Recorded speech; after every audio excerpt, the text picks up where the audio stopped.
Chelsea Board of Assessors, January 14th at 6:05. And if we could all stand for the Pledge of Allegiance. Allegiance to the flag of the United States of America and to the republic for which it stands, one nation, under God, indivisible, with liberty and justice for all. Thank you.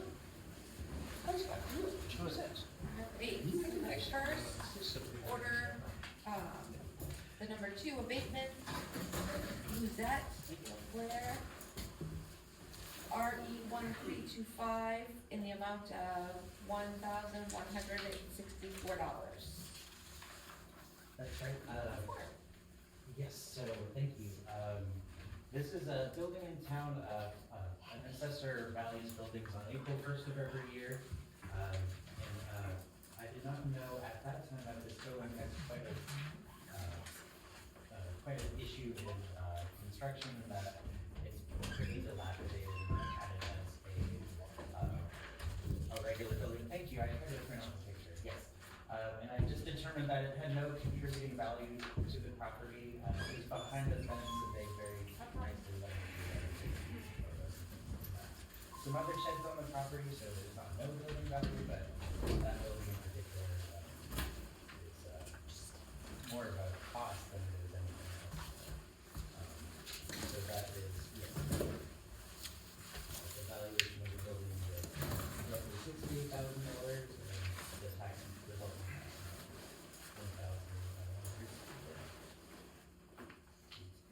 Do we make a motion? Okay. So I'm going to make a motion that we approve the abatement for Bluzette LaFleur, RE 1325, the amount of $1,164. Jake seconds, all those in favor? Thank you. And I have another one too. Okay, yep. Sounds at the same time. Rodriguez and Whitney, That's right. item number 3, in 1235, in the amount of $317.51. That's right. Every spring or so, I go through all the homesteads and see if there's any old ones or if anyone needs one that perhaps doesn't have one. I suppose in doing so, somewhere in there I took this one off and I should not have. So basically, the value is the amount of the homestead this year, and the resulting tax amount is $317.51.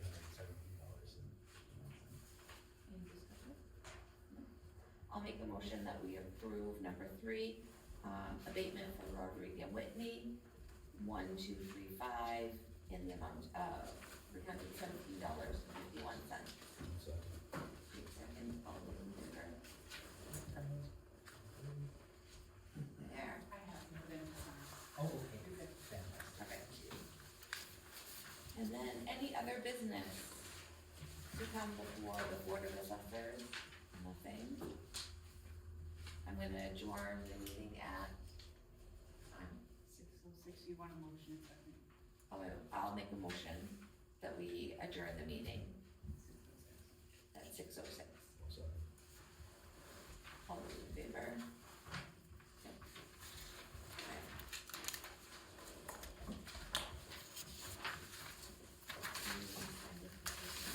No, you're doing your packet, we'll get them. All right. Take care of it. So moving on to our January 14th regular selectmen's meeting. Number 1, public comment on items not on the agenda. I'd like clarification put on for someone in future meetings regarding the $10,000 amount for the bid. It was stated at the last meeting about professional services. You guys went into a contract for night. That's, I consider professional for over that. Most of the people in town are not aware of what's going on with stuff going out, and the interpretation and what's happening are very different.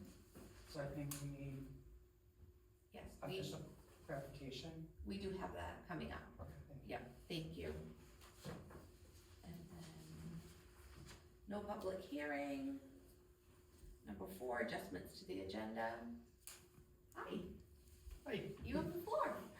okay. Alright, so I'll start with just a rundown of activity in December with the sheriff's office and the patrols in Chelsea. December 3rd, Deputy Stephanie C. patrolled the area. Some deputies do more or less comments, so I don't have always as much to say, but he was patrolling from 11 o'clock to 4 o'clock. That included the Keith Street area, which I'm aware from other times I've been here, and I've talked to those folks. So they were wanting to patrol in that area. So the Keith Street area, school zone, traffic enforcement, some business checks, etc. Next day, that was me. I conducted patrols from 4 p.m. to 9 p.m. and I reserved quite a bit of attention to the Keith Street area. I did not observe any vehicles traveling any faster than 30 miles an hour in that area. I then moved over to Windsor Road. 2 vehicles stopped, one for speed, one for illegal passing and speed. I watched a drug house on Ferry Road because I had gotten a tip from another deputy that it was busy that night. Did not observe any activity, however. And then I monitored traffic on River Road. One vehicle stopped, ticket issued for speed. December 8th, Deputy Stephanie, working from 6 a.m. to 11 a.m.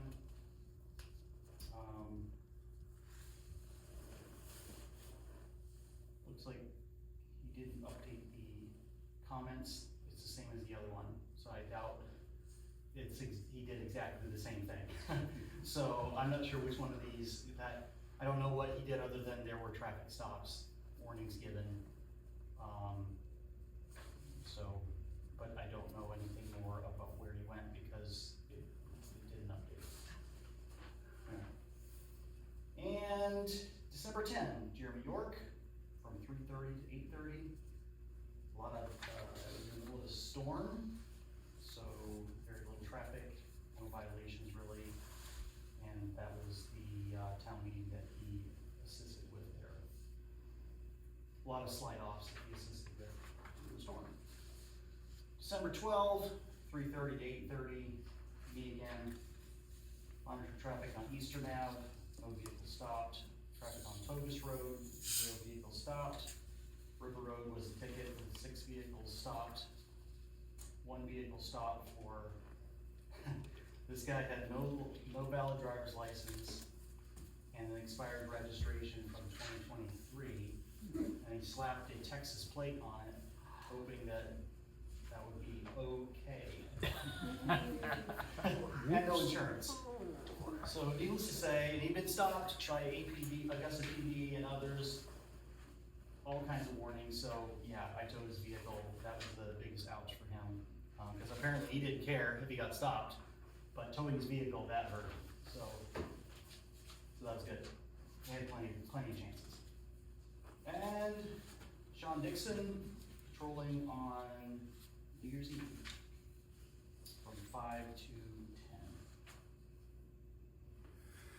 10.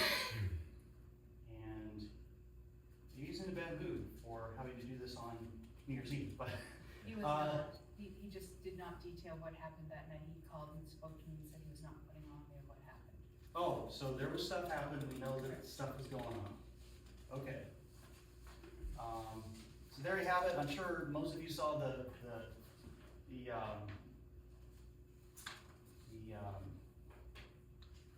what's it called? News release. Press release that went out that started in Chelsea and ended up in a big event in Augusta.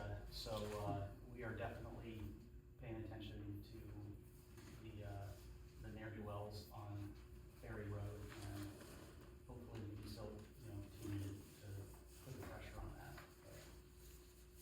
Any questions?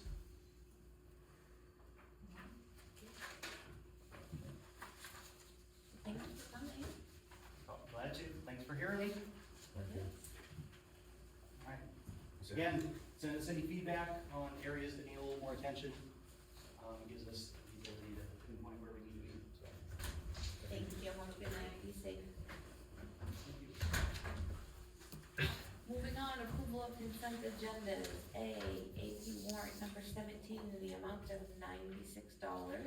B, AP warrant number 18 in the amount of $87,416.46. C, payroll warrant week number 51 in the amount of $4,986.50. D, payroll warrant number 52 in the amount of $4,268.39. E, payroll warrant week number 53 in the amount of $4,240.75. F, payroll warrant week number 1 in the amount of $5,212.41. G, payroll warrant week number 2 in the amount of $6,131.66.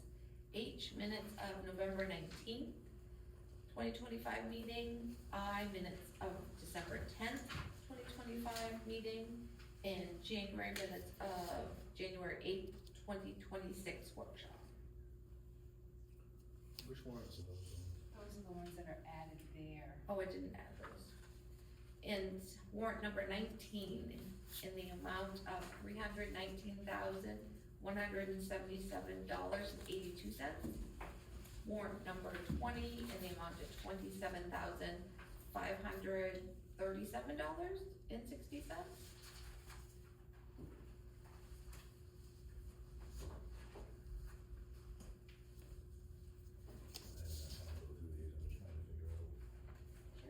I think the other one was, this 18 is the one that you didn't want to sign. Right, that's what I thought. Yeah, and I don't think there are any bills in there for any of your concerned items. Well, that's fine. I'll approve, Article A, C, D, E, F, G, H, I, J, red. So not December 10th. Right. No, Well, no. he doesn't want warrant 18. Right. And what would it be? Okay, so just 18. Right. A Okay. and B, B is C through Okay. F. I will second that. Just do nothing on B, and then 19 and 20 as well. Then that will do it. You don't want to? approve No, it? I'll do it after I'm done right now. Okay, so 19 and 20 are gonna wait as well. Yep. Okay. Can you just clarify what that motion was? So he's making a motion that we approve A, C through J. Okay. That's it. Thank you. You're welcome. I'll second that motion. Any discussion? All those in favor? Okay. If I just may make an announcement. Yeah. Moving forward, you, as the public, will see a little bit of a difference on the approval of the consent agenda items.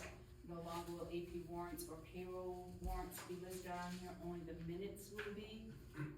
That way, we don't have to wait, select board members will be coming in and approving them during the week, so I can get the checks out immediately instead of waiting for meetings, so.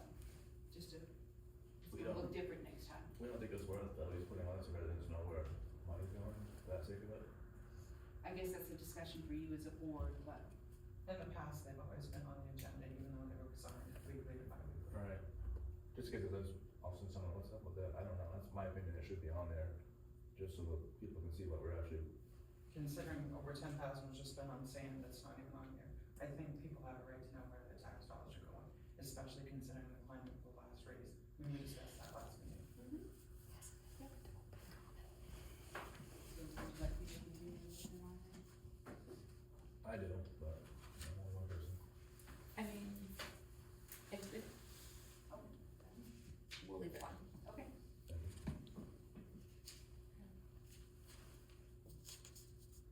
And then moving on to new business. Number 1, TIF education discussion with Reagan LaRochelle. Hello. So I have handouts. They're not doing I also have a presentation that can go up on the screen, but we will not be doing that tonight, so we will. Don't ask. That's no problem. So I do have a few handouts, and I was also wondering about timing. How much time, I can make this shorter, or I can make it longer? An hour, I can make it up to an hour, or I can make it not that long. We should just reference, I don't, Yeah, I well, guess, Mike's not here, so, the shorter is the better. Okay. Mike's not here, so. yeah, and then if you don't mind coming If you back. have more questions, you can use. So we'll do a kind of a broader overview, and I think that that's okay, given that I've done another one of these, I did one of these in Caldwell last night that was a little longer, and I think breaking up the information is easier for everyone to digest, so we can do it however you would like. So, and just by way of introducing myself, my name is Reagan LaRochelle. I own LaRochelle Consulting, which is an economic development consulting firm based in Augusta. I have been working on tax increment financing work for over 12 years now, and 8 years just working for myself. I work for municipalities. I've worked in this community before. I also am hired by developers and businesses that are looking to go into a community and help with education and requesting a TIF district from a town. So I'm on both sides. I also served on the Augusta City Council and was a member of their TIF committee. So I have sat in your seat and I've also sat on the other side and been able to kind of understand what you guys think about when you make the approach for the TIF and how the developer is looking at it. So what we're talking about tonight is just kind of a broad overview. Chelsea has 2 active municipal TIF districts, which are basically the economic development TIF districts. There's also a type of TIF district that is for affordable housing, but Chelsea has 2 kind of business or economic development TIF districts, and we're going to kind of explore those in the coming months and talk about how the town is spending their what we call TIF revenues, or the new taxes that are coming out of those districts to maximize the effectiveness for the town. So, but first we're gonna learn what tax increment financing is about. So, and I don't mind people asking questions in the middle or what have you, but we'll kind of breeze through this, and if people have clarifying questions, what I'd really like to accomplish tonight probably is helping people understand what tax increment financing is, and then how the town gets value out of these districts, kind of where the money comes from, and that might be a good place to start. How does that sound? Good? Okay, great. So, just starting on the slides here, on slide number 2, tax increment financing is actually a state law, so developed by the legislature, but implemented at the local level. So, the town creates tax increment financing districts. If there was a business or developer that was coming to request a TIF district from you, you would be hearing that request, negotiating any new taxes that you might want to reimburse to that developer, deciding how big the TIF district is going to be. That's all determined by the select board. At that point, then you create an application, and it gets voted on at the local level, and then it gets kind of stamped at the state levels, and then comes back to you locally to administer and oversee. So the state kind of touches it, but it really all happens at the local level. So on slide 3, if we're talking about what you need in order to create a TIF district, you need to have a geographic boundary around the area that you would like the TIF district to be in. So you have 2 TIF districts that have boundaries. They don't all have to be connected. They can be pieces of land here and there, depending on what you're trying to accomplish.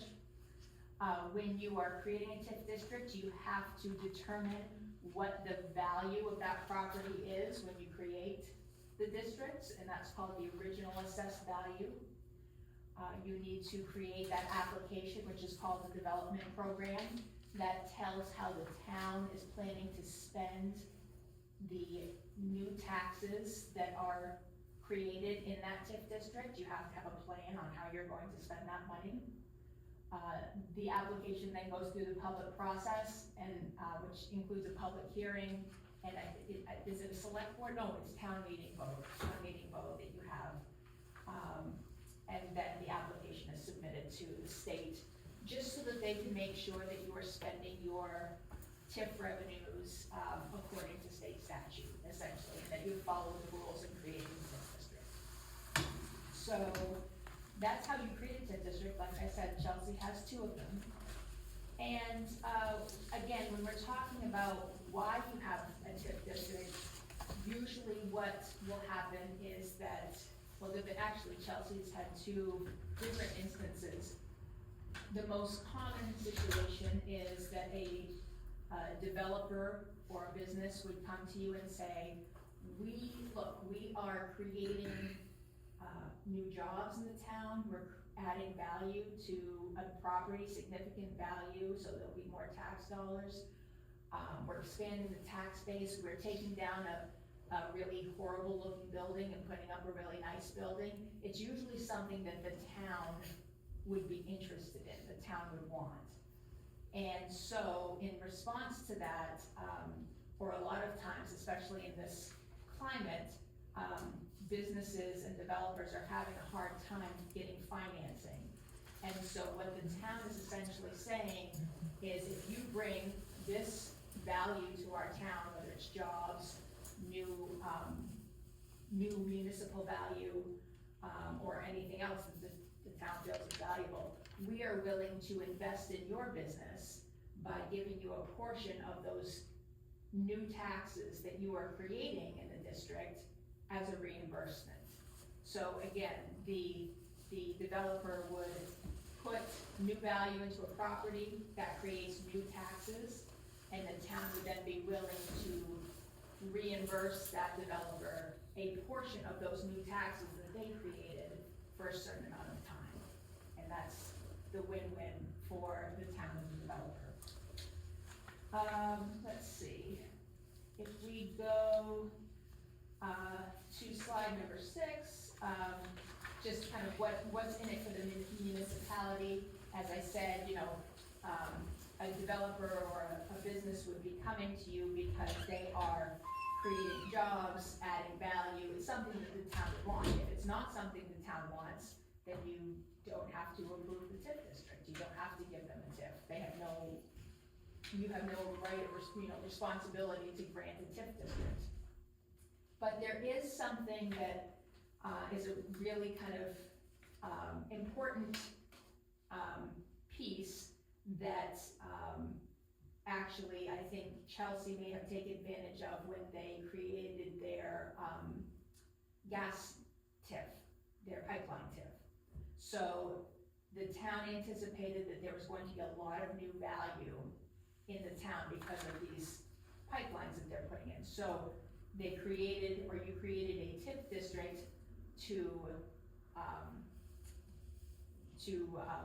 around those pipes. And that was very important because one of the advantages of a TIF district is that any new value in the TIF district does not get added to your municipal valuation. So if you have a Walmart supercenter that came into Chelsea and you created a TIF district around that, you do not have to reimburse the business any of those tax dollars. But what you are able to do is basically, I don't want to use the word hide because people think that there's something not legal about that, but you shelter that value from your municipal valuation. It does not get added.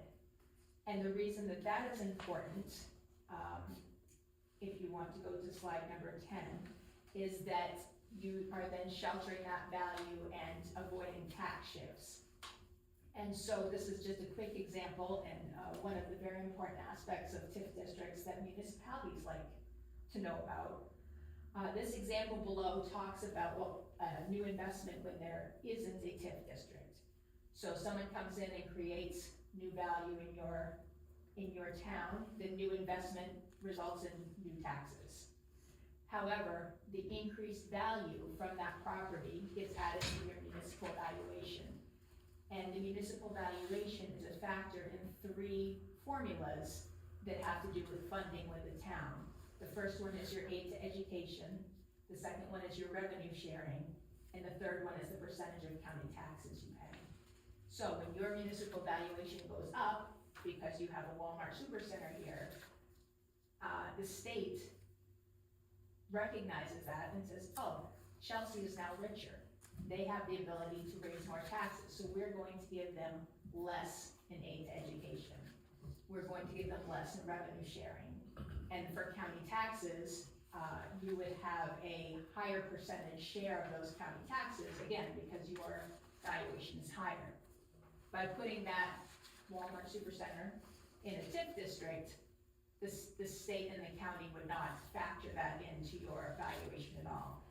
And this example shows, and this has traditionally been true, it's a little even higher now, but with these tax shifts, with the losses that you get and the more county taxes you have to pay, I'd have to do Chelsea's to know for a fact, but it's been traditionally around 50 cents on the dollar that you lose by making up for your losses in education and revenue sharing.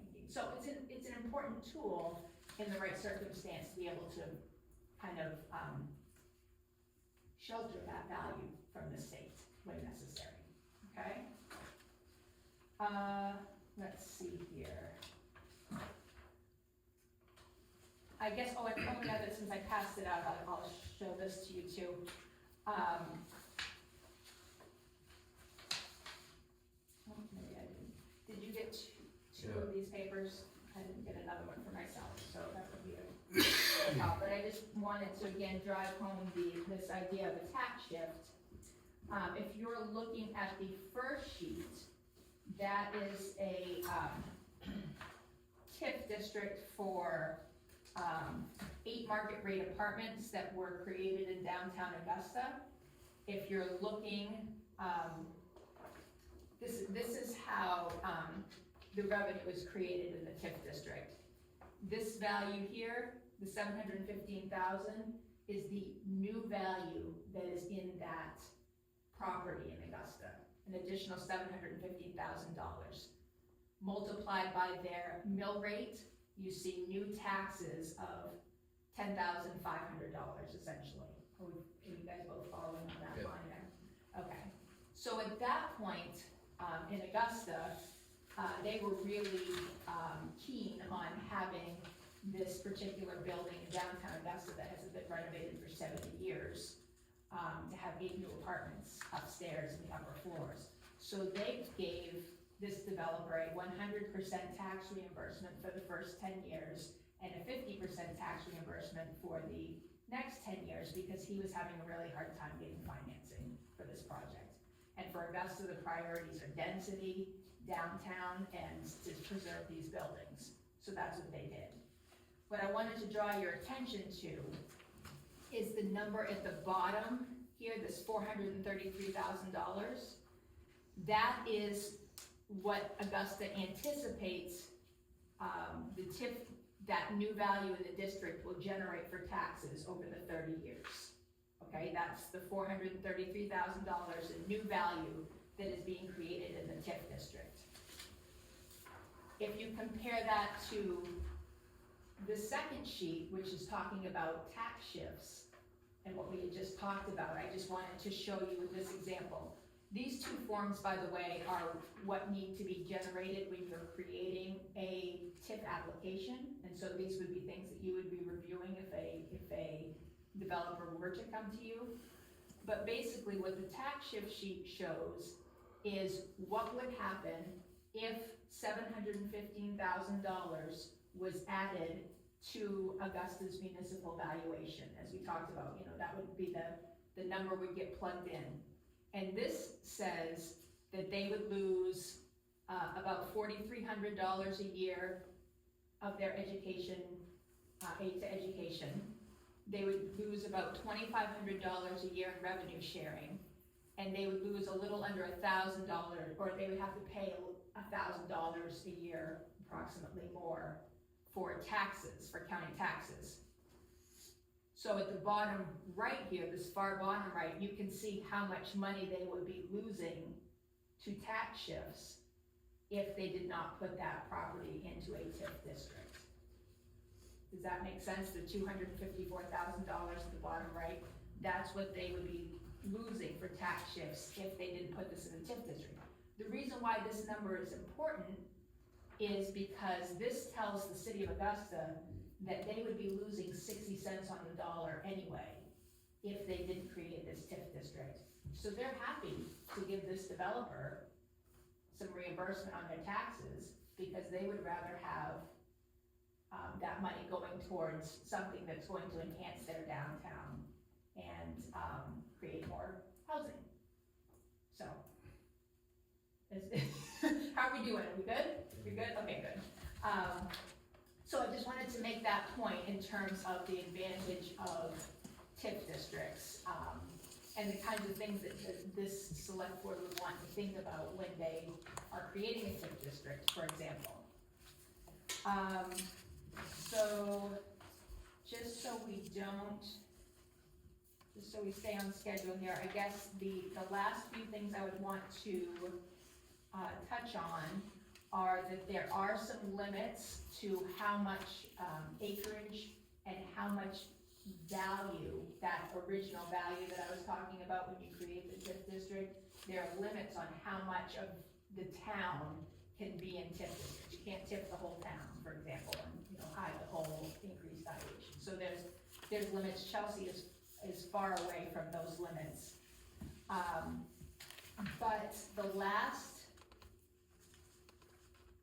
maybe 7 or 8 slides talk about how the taxes that Chelsea would retain, like for example in Augusta, at the end of this, Augusta's looking to get about $240,000 in new taxes over the 30 years from this particular development.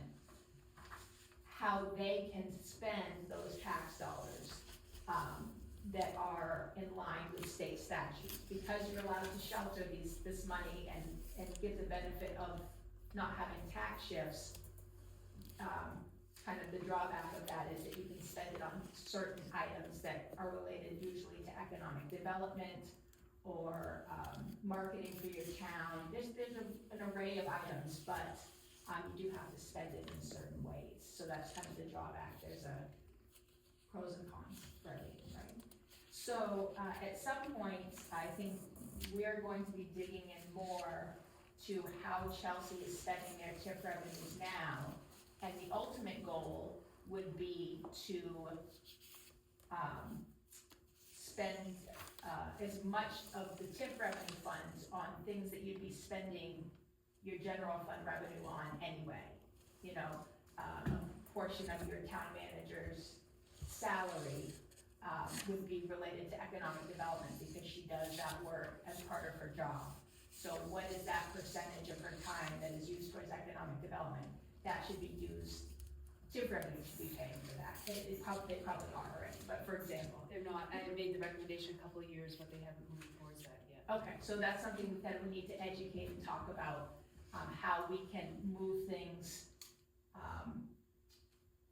not have to raise money with your mill rate, and we can instead use the TIF revenues that you have to pay for items that you would otherwise have to pay for with your general fund. So, I think that's my quick and dirty for TIF. Are you guys still awake and okay? Okay, good. Do you have any immediate questions for me?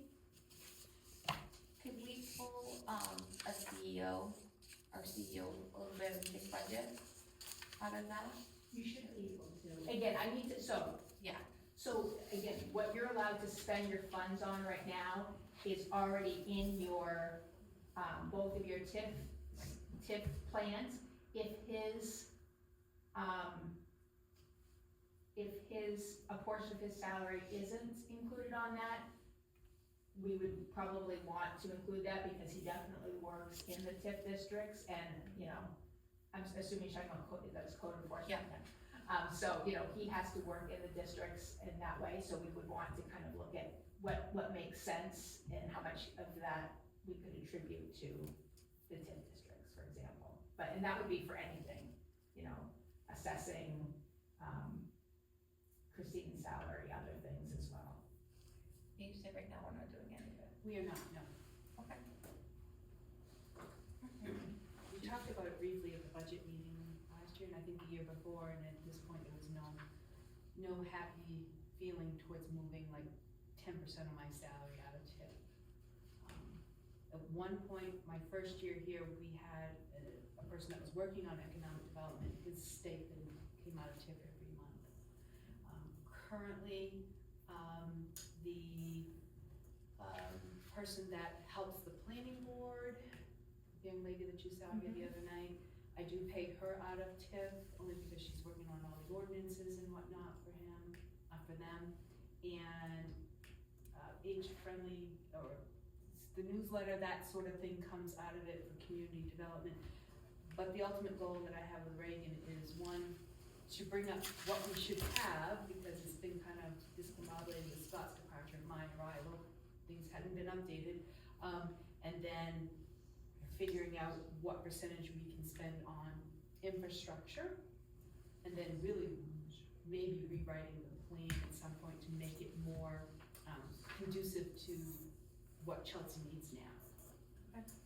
Because when you create these, I think these are 2 30-year districts, so it's really hard to imagine that any select board would be able to predict what you need to be doing even 5 years from now, so it's always important to kind of review these applications and basically what they call amend them, so update them every so often, so it'll be a good exercise.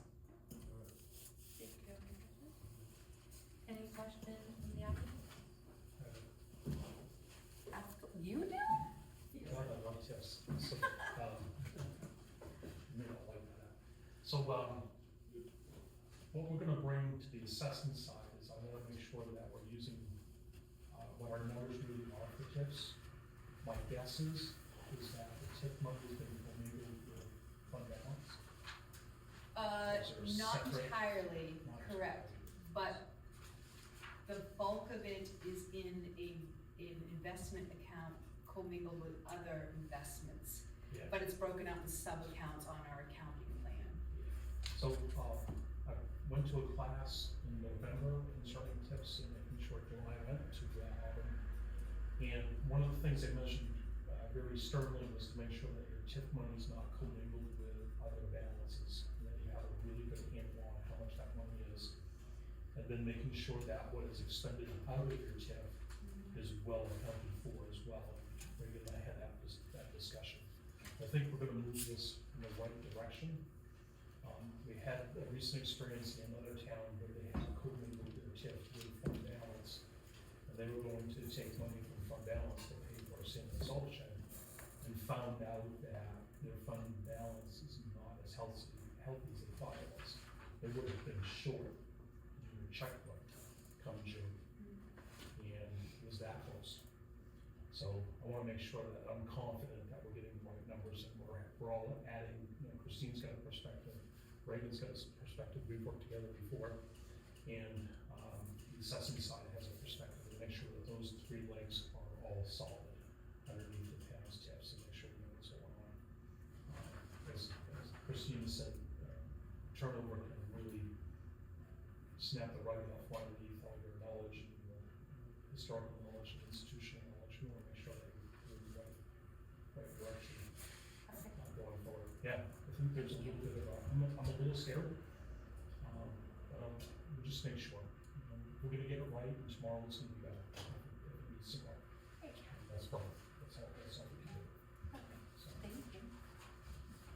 Well, thank you for coming and very giving us a short version. Yes, no problem, and like I said, we can talk about where you want to go from here, if you'd like a more in-depth, discussion about, and any aspect of it.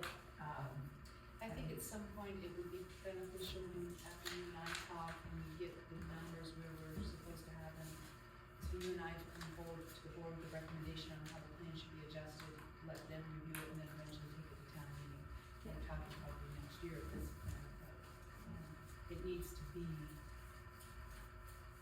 taken care of. You guys should be spending money, and the last I heard that you spent anything was for a road project. Besides the miscellaneous $700 thing. Well, I learned something interesting the other evening is when Scott was town manager, we were bringing in more money than expected. So we had investment accounts. The state looks at that for our education subsidy, and they went from subsidizing 90% of our education to 50% over the last 4 or 5 years. That's why our school budget has increased so much, is because the state subsidies have rolled from 90% to Gave 50%. you that information. That's not quite totally right. See, this is why I get conflicting reports. Yeah. That was the Come in superintendent. sometime, we'll have a talk. Yeah, okay, And I said, that's not legal. We'll talk. okay, good. You probably got half. It's budget time, so. Yeah, yeah. Yeah. All right, we'll do it. Thank you, thank you. Thank you. Thanks. All right, move on, discuss, consider and possibly approve assessing contract with Murphy Appraisal. So, we've got two things going. We've got the assessors agent side of things. If you want Joe to keep going. And that's so we work that out. And then how do you want to do, you have to do a revaluation. So kind of trauma to it. It's a separate agenda. Yeah, so, what's the assessing agent? So this is pretty straightforward, we did 3 years, if I remember right, flat funded back over the 3 years. It works out to roughly 2 days a month, and a few extras in the summer, if I remember right. From our perspective, it's the same contract, different town, different terms as all the other towns.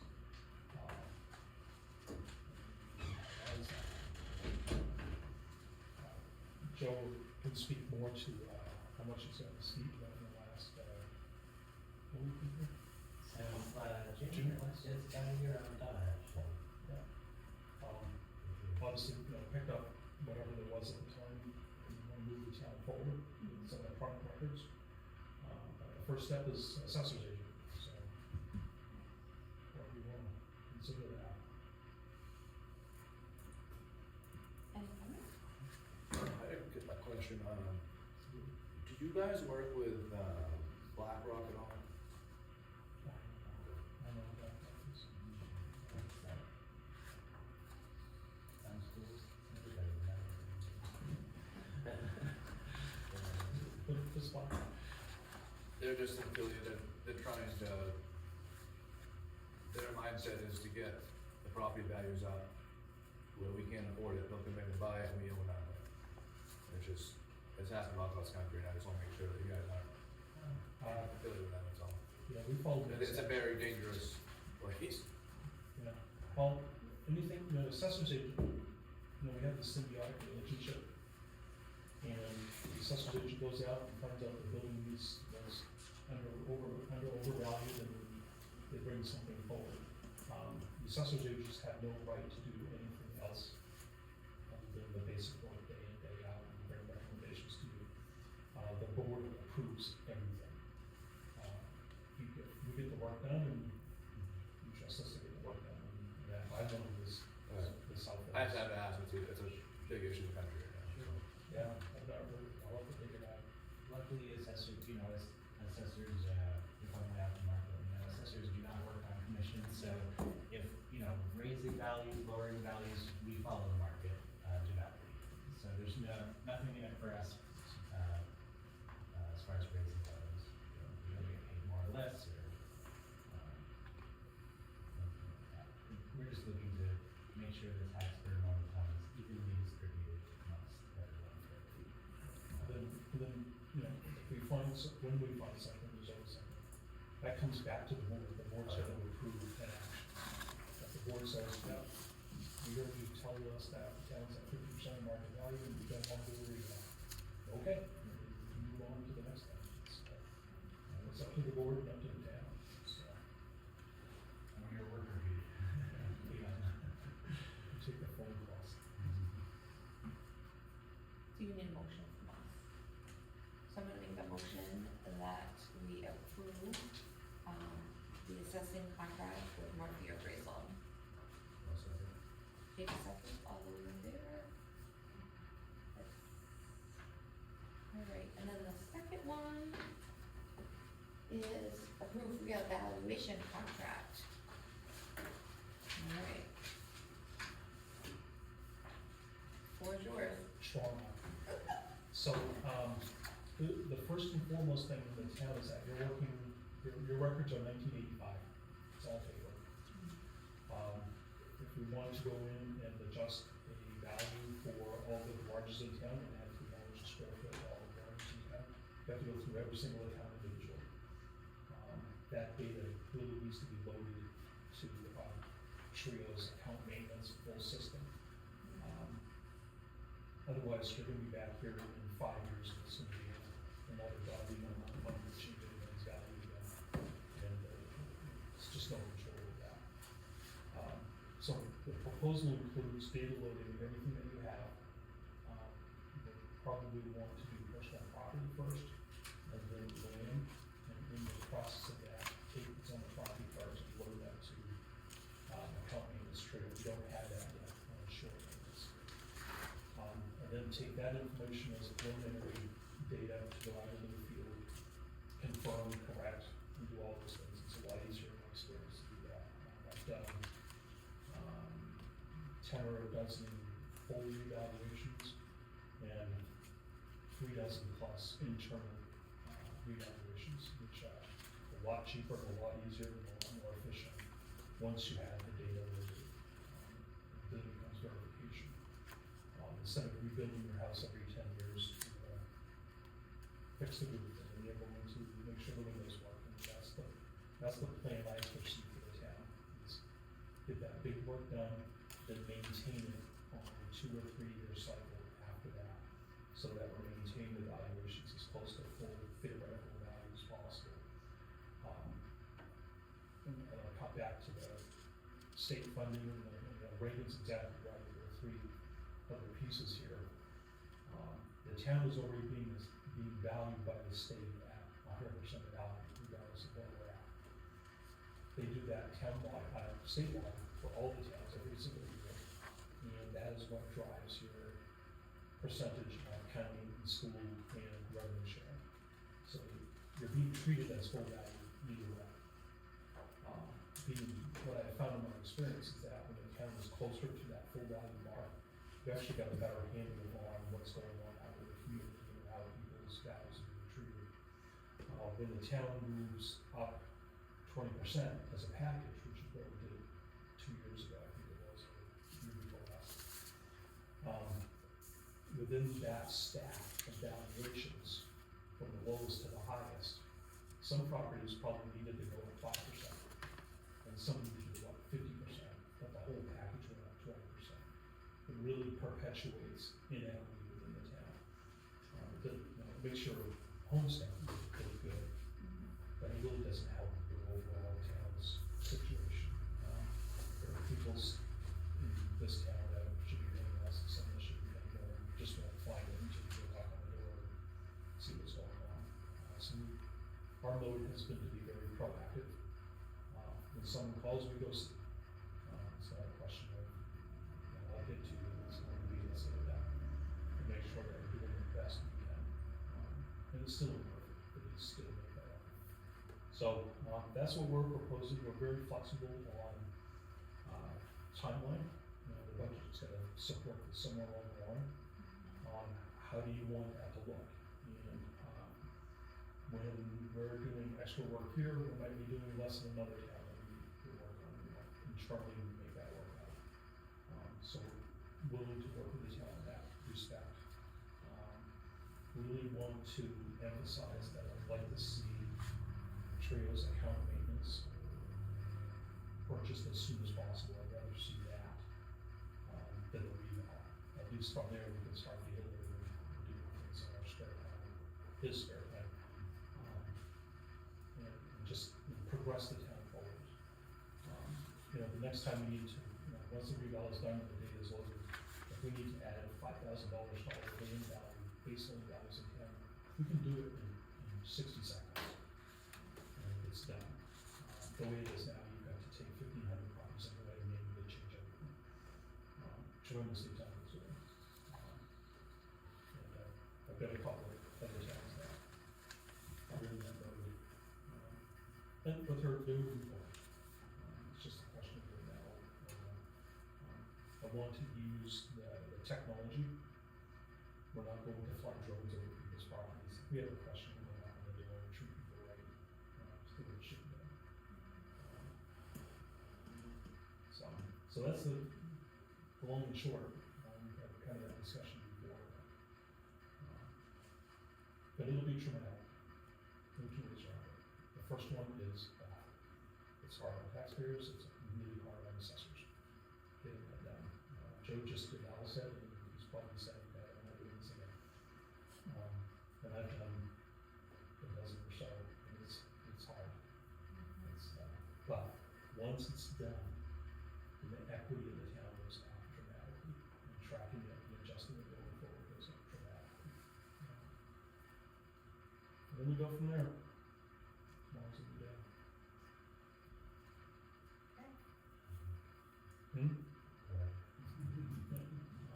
So, we've done a proposed contract, in front of you.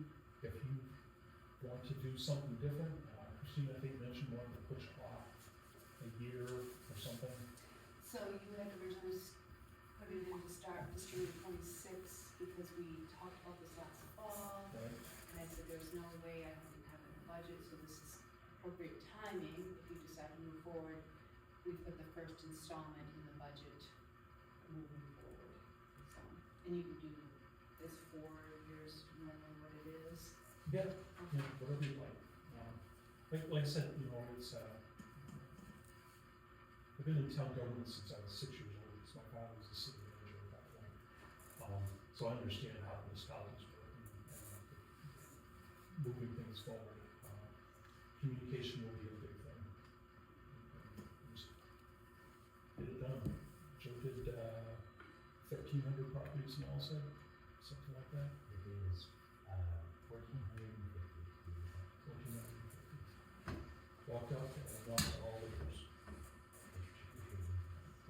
I think pretty much what is here, if I remember About the correctly, same. 1,300 bills or so. Yeah. It is roughly the same, yeah. 2 days a month is probably about right. Doing the reval contract, we're gonna be, Joe's gonna be here more often. There's some overlap, you know, Joe's here doing reval things, and someone asks him about tree growth, he's gonna answer the question. So there's a little bit of overlap, and no ordinances. So this is probably more for July 1st starting. Yeah. So do you have any reserve account at this point? We have $15,000. Barely gets us to the company is. If you could swing that, Joe can get started. Winter's a good time to do stuff. That's up to you.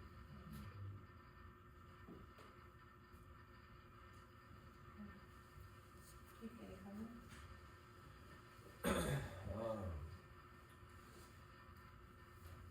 I just don't think it's the time right now with price everything and where the world is. In broad picture, I guess, I see the writing, I see how what you're getting at, I just don't think the town deserves this punishment at the moment. That's how I feel. I have 2 questions. And the thing is at present, the computer that we're using is a 2017 vintage. Wasn't the computer updated as part of the new computers we just bought? That is correct. That was given prior to his new computer. That was just given a month or so ago. Right, no, I just want, Yes. that's, I was Yes. clear, just making sure. Yes. The second thing is we also wish to state clearly that we are not interested in continuing as your assessor agent without a commitment, moving forward in assessing processes and methods forward. So does that mean if we don't give you guys this contract, you're done? Being our assessor, okay, well, it's kind of, I just wanted to clarify that. Old news.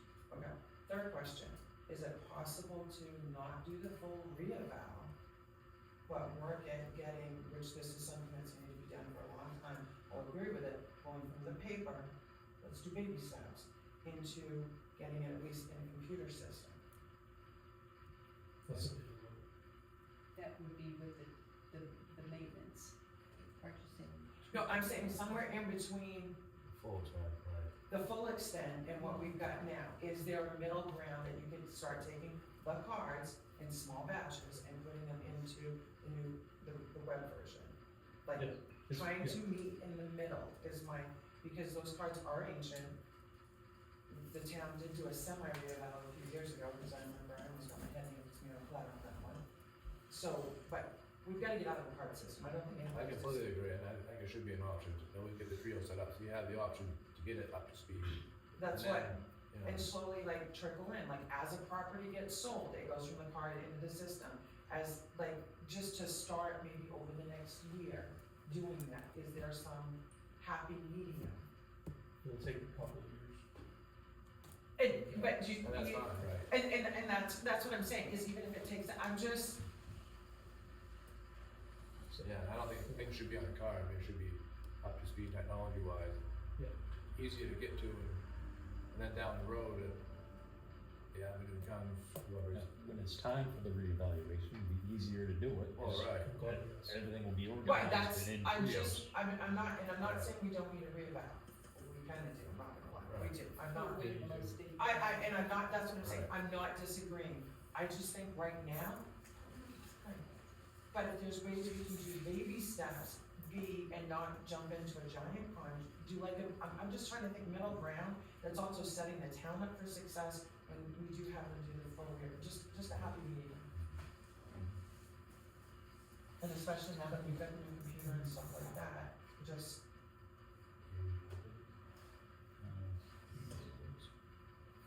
So I think this is something that all three board members should be voting on. I don't think we Yeah. should say your name to it.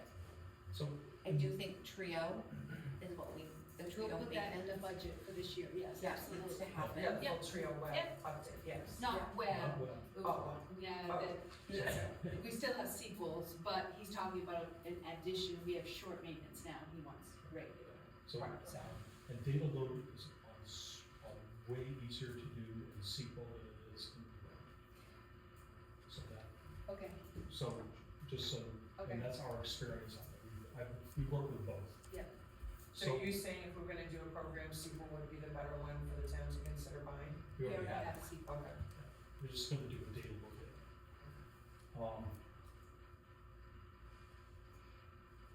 So how about we put together some numbers, time, it's a time. Absolutely. So what we wanna do, we'll put together. Yeah, I'm proud of getting up to speed and make Yeah. life easy for you guys, or anybody who wants to pull up a main shop, they can look on the computer rather than go, where's that card? Right? Well, the thing is, once it's data loaded, you can email probably. Right, absolutely. It's amazingly, there's no photocopy. And there's no reason why we shouldn't be at that speed anyway. Yeah, we should. Right, so why don't Joe and I figure out that it takes time per card to load, we've got an idea. And then come back to you with a number, or do a sucker, and then we'll see how far that is. Right. And that progresses the town forward, we make progress. And like Amy said, we're doing baby steps. I mean, we didn't get in this boat overnight. Correct. We're not gonna get out.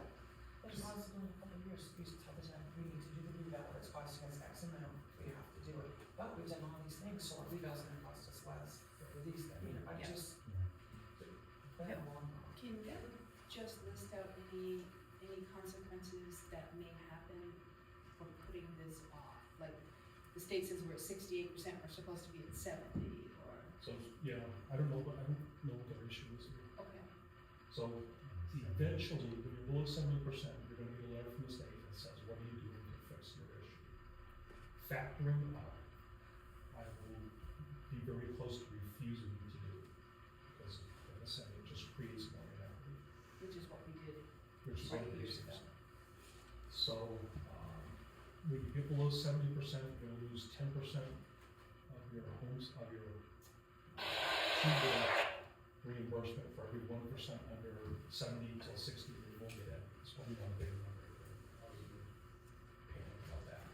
What it will do is your ratio gets lower, is that you, properties with homesteads receive less state reimbursement, and they take on more of the burden of the homestead. It's built into the calculation, and there's a shift there that occurs. I asked the state rep one day, do you get less money if you have a lower ratio? And he said, you get all the reimbursement you're entitled to. I said, thank you for not telling me the truth, because I already know the truth, and he knew that. So there will be an impact built into your mill rate as your ratio goes down. You won't get, it doesn't change your state valuation, doesn't change your school, and county, and revenue sharing, because the town is, as I mentioned earlier, we're already at 100% in the state's valuation. So that's not gonna change, and the rest of the state's in that same number, so we can do that, we can put together a proposal for a data load. If we get to account maintenance, we can make stuff happen, that'll immediately be better. I data loaded a little town of 600 parcels, the only kind of property they have in those dirt. Took a couple of weeks to do, and then reports are instantly better, these instantly better, everything's better. Just by getting the land loaded. And then personal property, we should do as well. So that we're doing one data load on that, depreciation's consistent, reports to the state are consistent, easier to do. Once it's loaded, print, send. That's the upside of all of this. I don't know how long it took to do the municipal valuation return, which is a really yearly report. When the towns that have data loaded, it's just like, how many hours you put into it. Yeah, but it's just, once it's loaded, it's got immensely better. So we'll do that, we'll put together a proposal for, maybe like over 2 years. It's gonna take like a Yeah, day, we'll figure it out. Yeah. We'll figure it out. February meeting? Yeah, he'll be here. Yeah, we'll do that for February. And that way you can put it in the budget. Sounds good. Yeah, we'll work forward, we'll make it happen, do the best we can. Perfect. Thanks for working on this. Absolutely. Done this before. Do I need to table this? You just don't make any action, that's fine. Perfect. And then attached are statements of interest from the budget committee. So for our budget committee, we have Maureen O'Malley, Joel Alexander, Swash Share, Daniel Condon, and Scott Grady, all to this budget. How many do we have right now? That, if you could appoint these 5, it'll make me a full budget committee, woo-hoo! I thought we only needed 5 total. It's 7, 7. yes. It's 5 for a quorum. Some sort of record, I'm sorry? have some sort of record.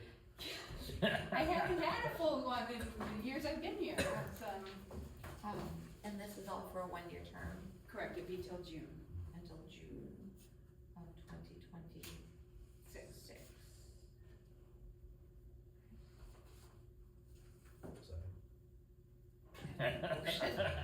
I'll make a motion that we approve, to the budget committee, Maureen O'Malley, Joel Alexander, Cheryl Share, Tanya Condon, and Scott Grady until June of 2026.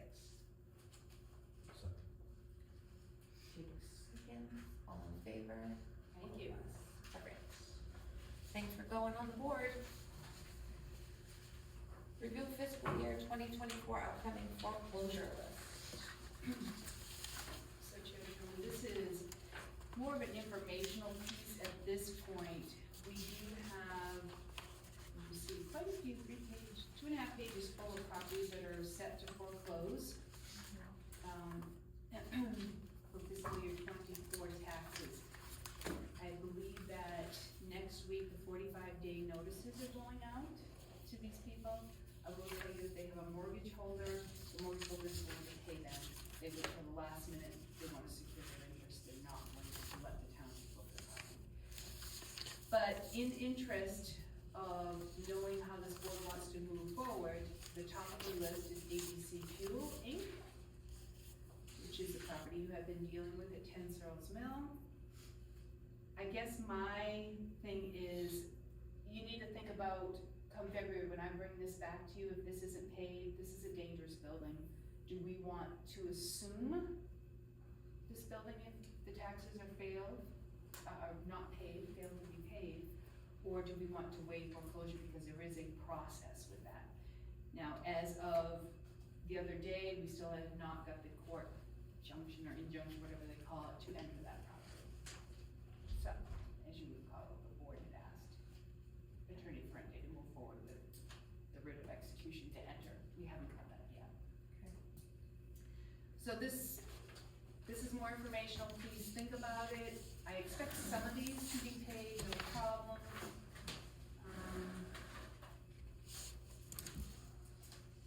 It's always a scary list when you look at it and say, oh my gosh, people aren't paying their taxes. It's usually the same ones every single year that wait until the last minute.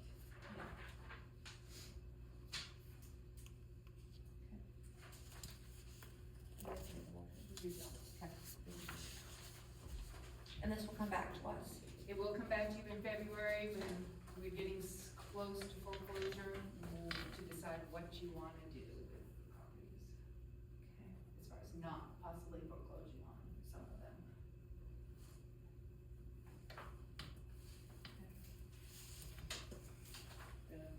The finance director asked me to bring this to you, just stick it in your head.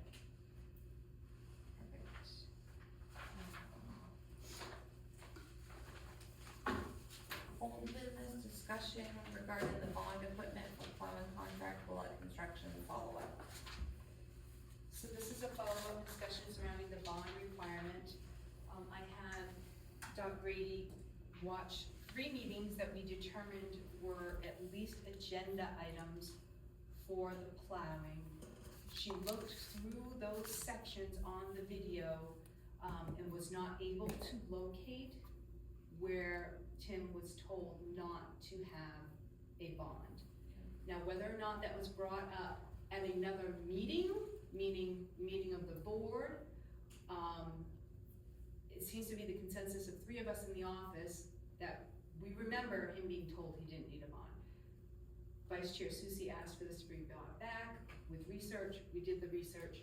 Now it's up to the board how you'd like to move forward with this. Okay. For me, I remember that meeting, I remember telling Tim, is there a way, Dot, that you can give me access to those? So I can look through all of them and find that meeting that we gave him, the verbal? Okay, so we'll work that out this week, perfect. Jake? I think it should be bonded. Okay.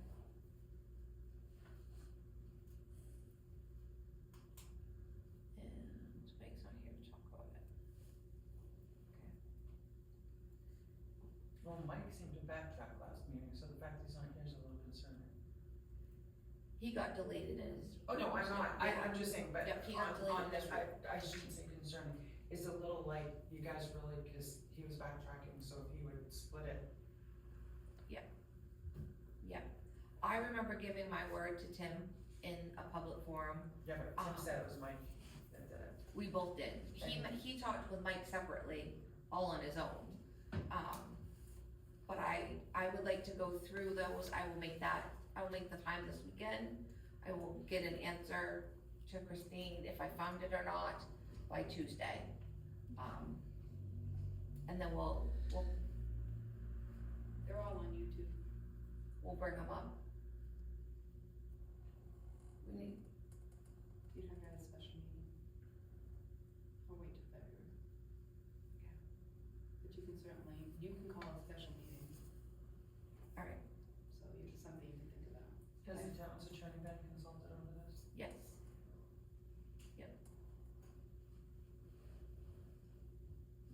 Has Tim presented a signed contract? Not as yet. He is not in the state, so we are working to get that done as soon as he returns. But he's been paid over $100,000 $10,000 without a signed contract. He's plowing the roads of Chelsea on a verbal agreement that we gave him.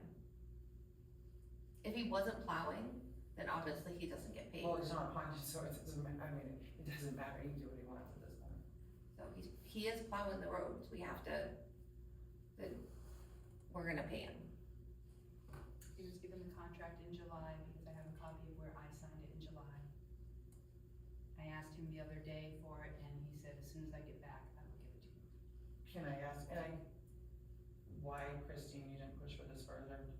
August, September, October, I November? asked for 3 times, I've asked for that from him, Why didn't you hold the check because he's doing the job and he was given a verbal approval. before? Why didn't you tell him, Tim, I can't give you your first check till I get it back? I did election before. So if they didn't, Isn't that giving it? if they didn't want that, then they could have not signed the warrant. Did they, Sherry, did you know he didn't have a signed contract? I did, And you still okayed him? I did. Okay. Yep. The working relationship that I know of him, I had no doubt that he would plow our roads with a contract or not. And verbally, he was told he had the contract at that meeting. So, we should definitely have a signed contract. And going forward, it will be a signed contract or no money. Do you guys understand how bad this looks? With all the black eyes Chelsea has taken, do you guys honestly understand how bad this looks? And this is nothing against him, But we are getting a lot of compliments on the roads, better than they've had in years. while considering what we've had the last 3 years. We're not gonna be perfect, we don't run straight salt. I'm not disagreeing with you, we're not gonna be perfect. And I our agree. salt mixture to sand wasn't appropriate this first go around. We know that. He's got a mountain of sand in there, he doesn't even mix it, I watch him on the camera, they've got But the sand in the Is pile. it, don't we provide you salt, are they supposed to mix They it? do, but it also comes our sand comes pre-treated. So this year was a little bit of a confusion.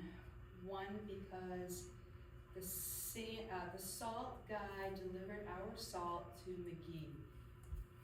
There was a misunderstanding because we do a joint purchase contract through KB Cog. Farmingdale also does the joint purchase through KB Cog. They ordered the same salt.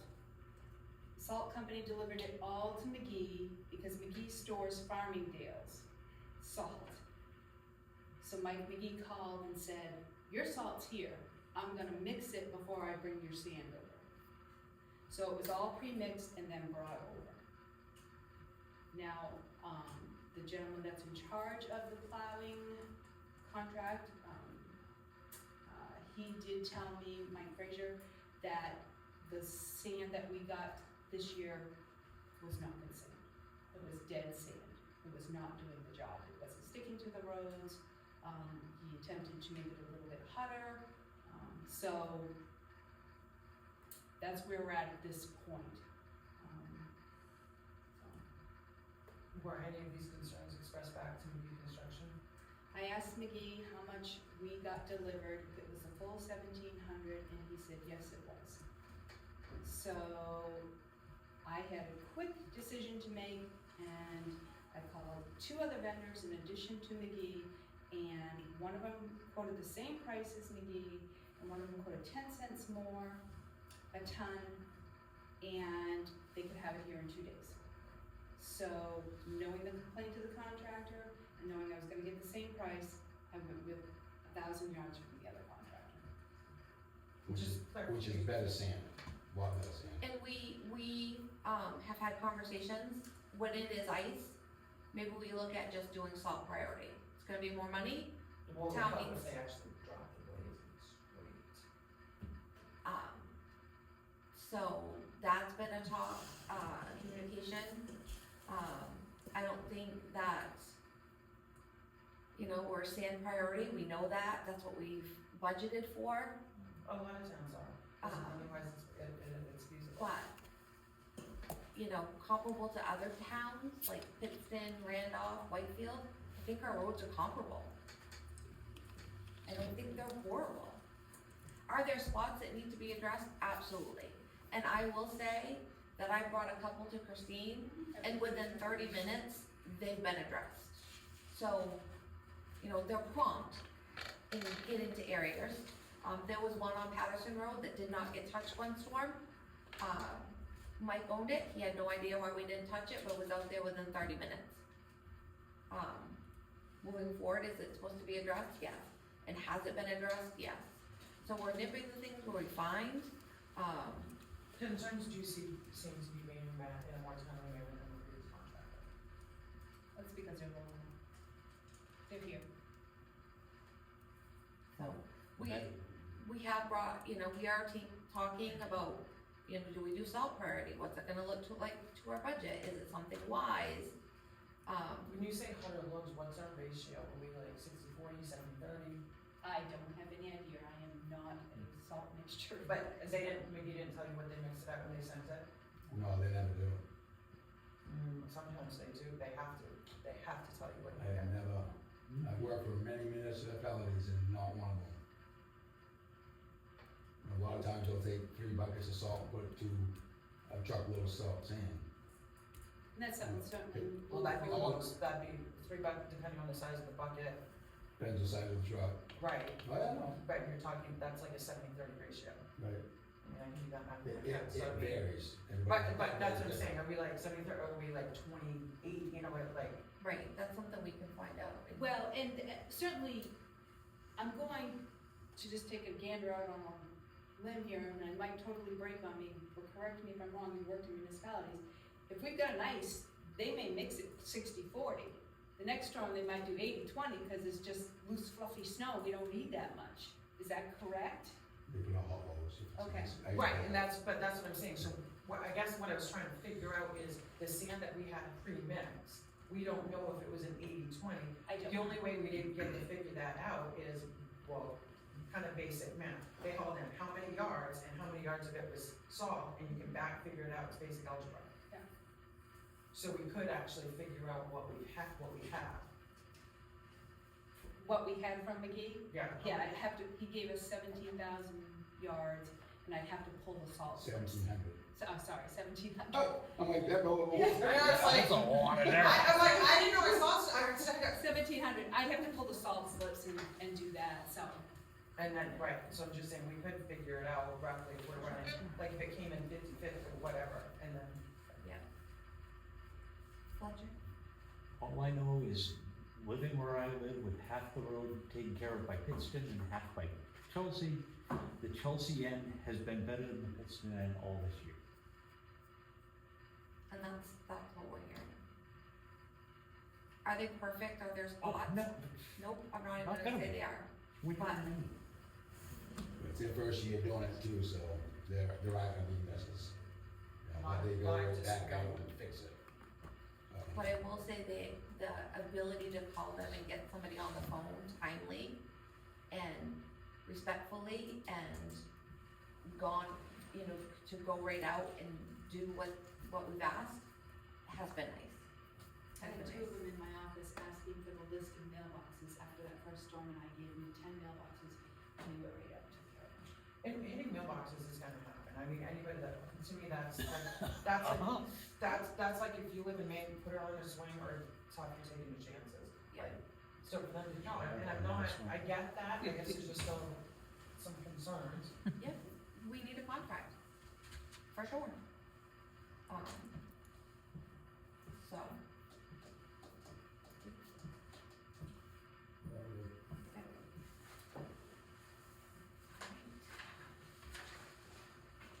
Do we have a ETA when, Tim's coming back? Should be this week, I talked to him Okay. first of last week, and he said they just got down there, he was gonna be gone for 2 weeks, so I expect probably this week. Okay. I didn't wanna bother him, he's on vacation. Alright, moving on, review of proposed charter amendments.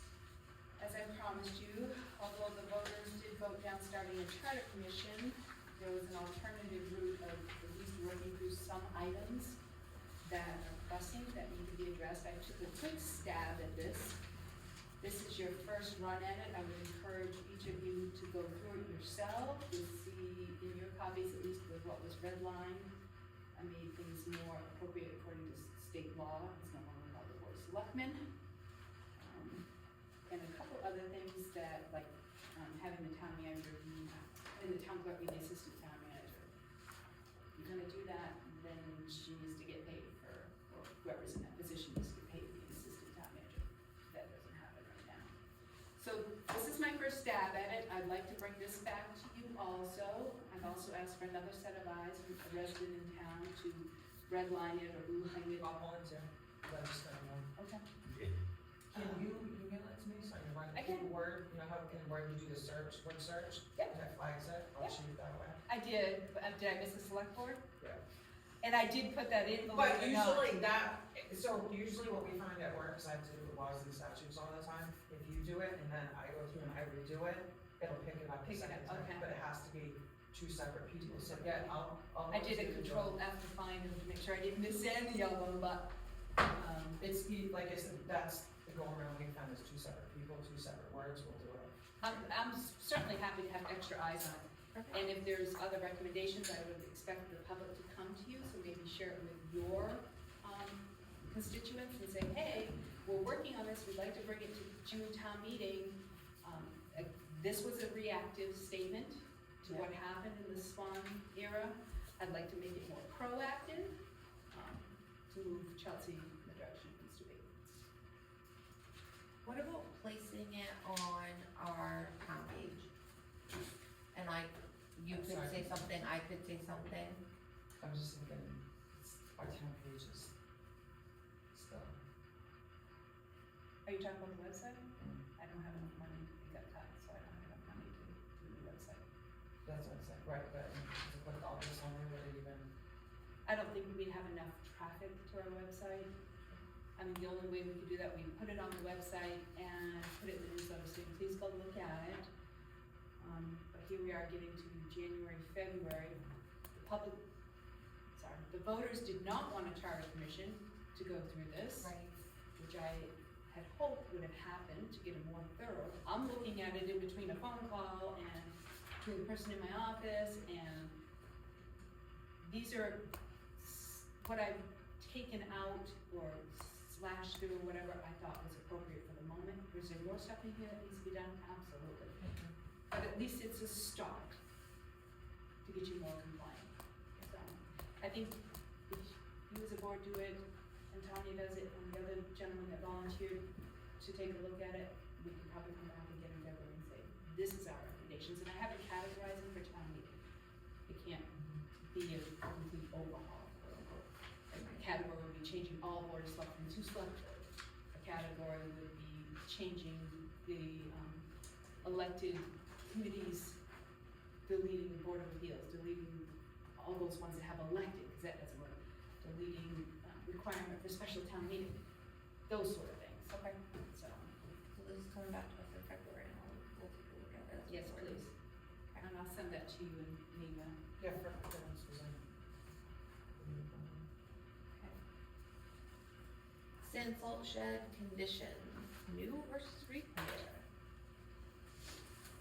Vice Chair Suzie had asked me to do some research on a new salt shed versus repairing what we had. I spoke to Pete Coughlin, the director of Maine Local Road Center. He did send me old data, which you will see in here. I think the newest one was probably 10 years ago in here. His email said that he's thinking it's over 500,000 now for the sand salt shed for what we have. Quick AI tells me these towns recently had one, and I know for a fact Holden had one done, which holds 3,200 yards of material, so bigger than ours, but they paid $840,000. And then I also included in here the Knowles report that I had. Their recommendations were to repair it at $165,000.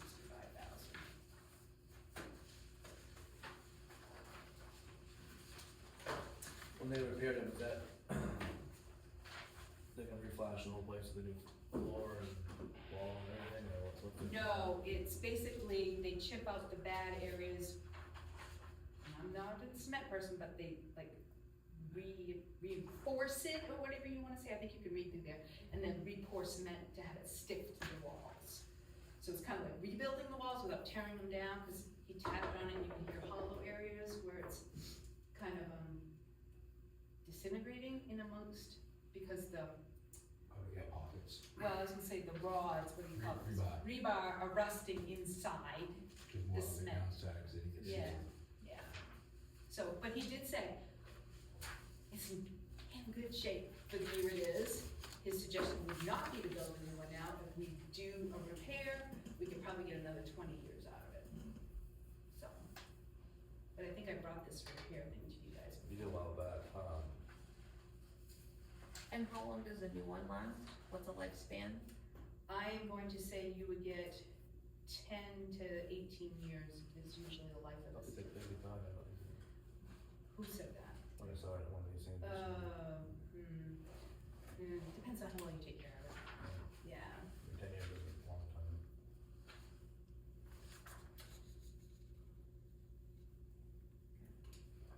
It's a possibility to get this guy come for a meeting and kind of explain what he wants to do, how he wants to do it, make a decision, but I think it's not a bad idea, and we gotta do something, it's better, if we get 20 more years out of it, then it's no brainer. And the only reason I had this gentleman was because he just did Bethel's, so I was familiar with that, and he also did Reed Fields, and I talked to the town manager up there, so I can certainly have, what is his name? Nice guy, Aaron. He lives actually local, so I certainly can reach out to him and ask him to come back. And then can we spend COVID money to fix that? I don't know the answer to that because I have a meeting with the auditors tomorrow about how we have to do our closeout on that. So, check back in with me on Friday.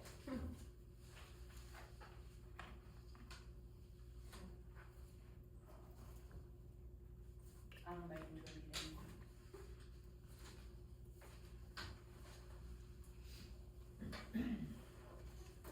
Alright. Legal none, written communications, town manager report. Yeah, I do have a couple other things, let's see, as I said, I did get the 1,000 yards, the sand salt shed is full, completely full, I ordered, 4 loads of salt, they're running short on salt at the salt company, he gave me 2, which they mixed, with the sand that they put in, there may be some outside, I haven't been over there, he got everything in then, okay, he did say. Sorry. He did say that he has, he has room for 2 more loads of salt, so that should be coming probably Monday, so he can mix hotter if he needs to. How many yards of salt were brought in?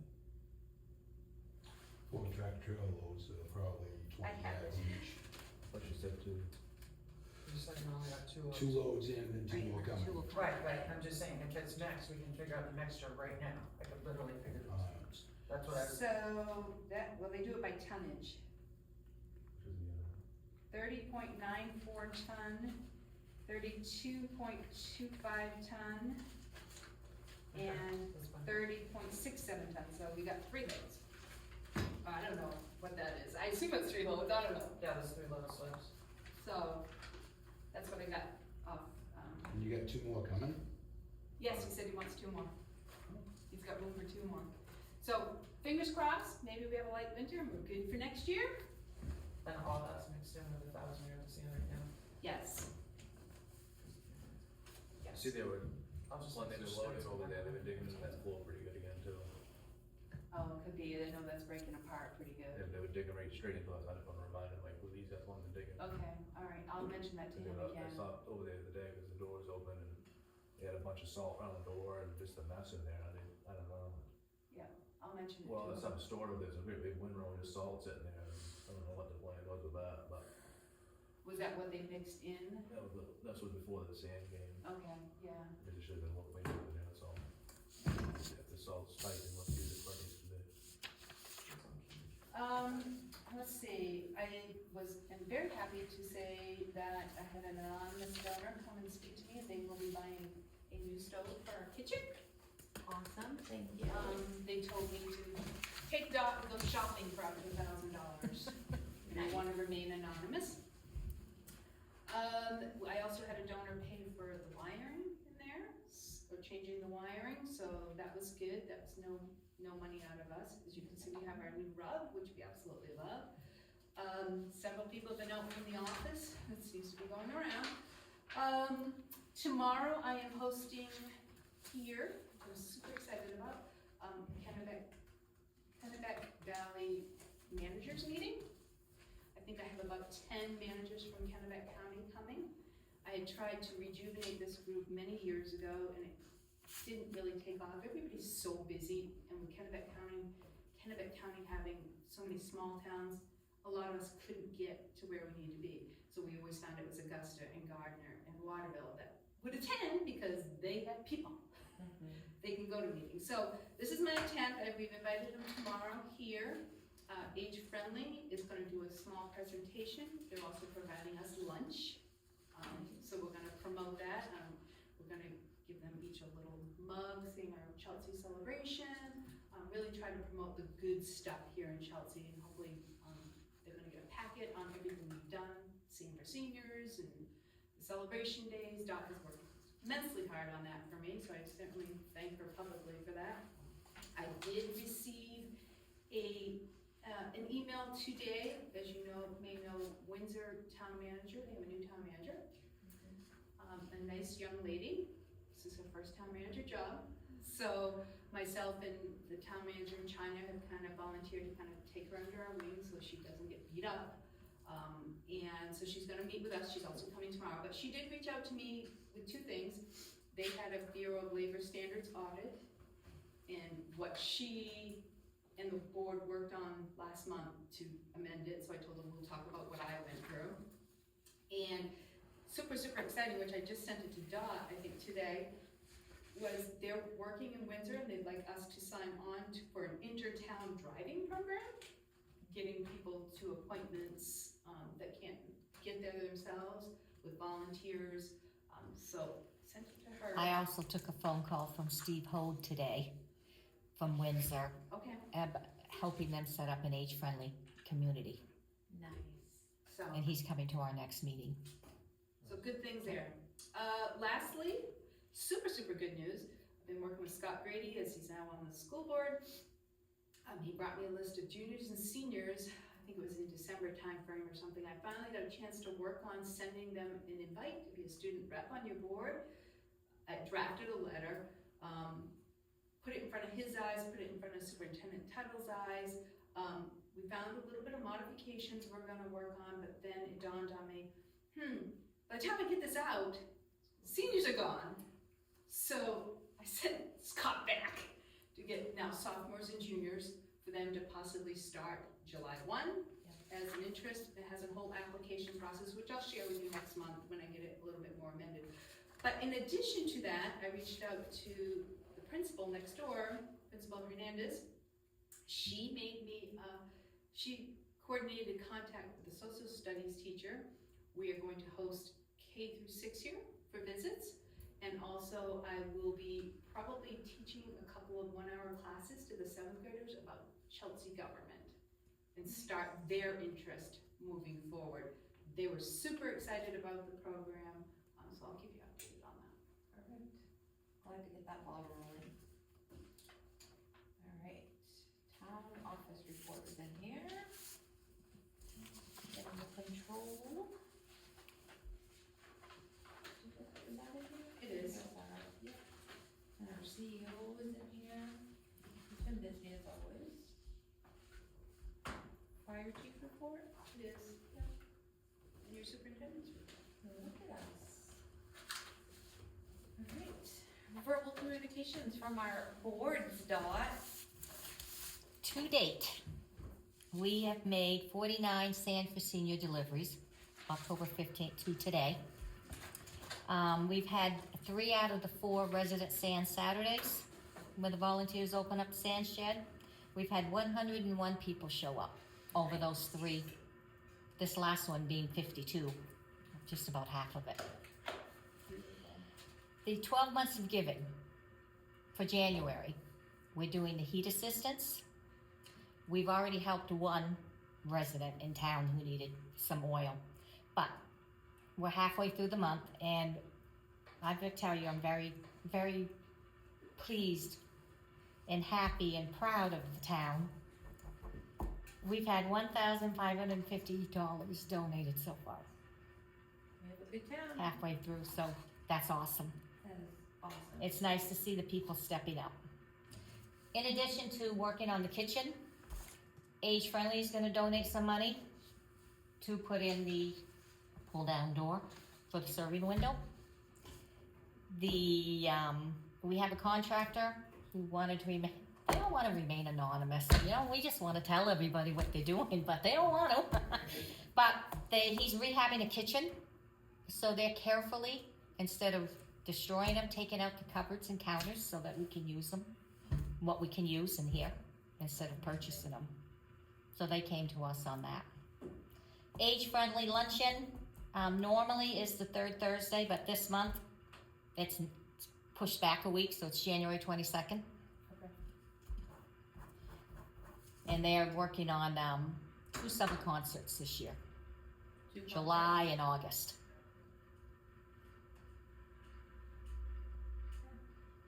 And I don't have any more updates on, because you know the Battle of the Bands is coming up February 20th, and tickets are on sale, and I hope you all show up. We'll be there with bells on. All right, that's all I have. Anything from you, Jake? For me, I just have been seeing a lot of like piles of trash. I don't know if a truck was going a route or something, but on Pony Road, there was, right at the front from our end, there was, I think it's a mattress and a box spring Okay. that's there. I did see a tire at the end of Tiger's Road too, last night, so. Yeah. Yep. What's the new thing?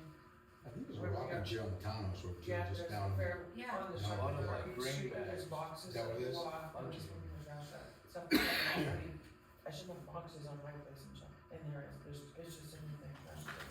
Yeah, well, I followed their truck the other day, and they had it rounded, and they don't have like tie downs or anything, so like you said, things are like falling out, so it wasn't in our town, but it just got me thinking, I can certainly ask the inmates to come back again to do, especially as the snow melts, we're gonna start seeing more and more and more because it's gone into the thing. So I'll reach out to them and find out about, getting another roadside cleanup. yeah, I think that would be good. And that was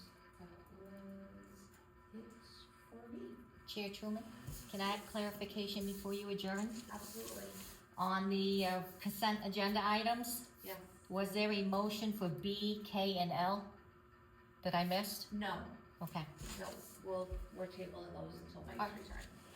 thank you. You're welcome. Yeah, I just want one more thing, the amount of people that have come in from the town to help us with this project speaks volume to the character of the town. And I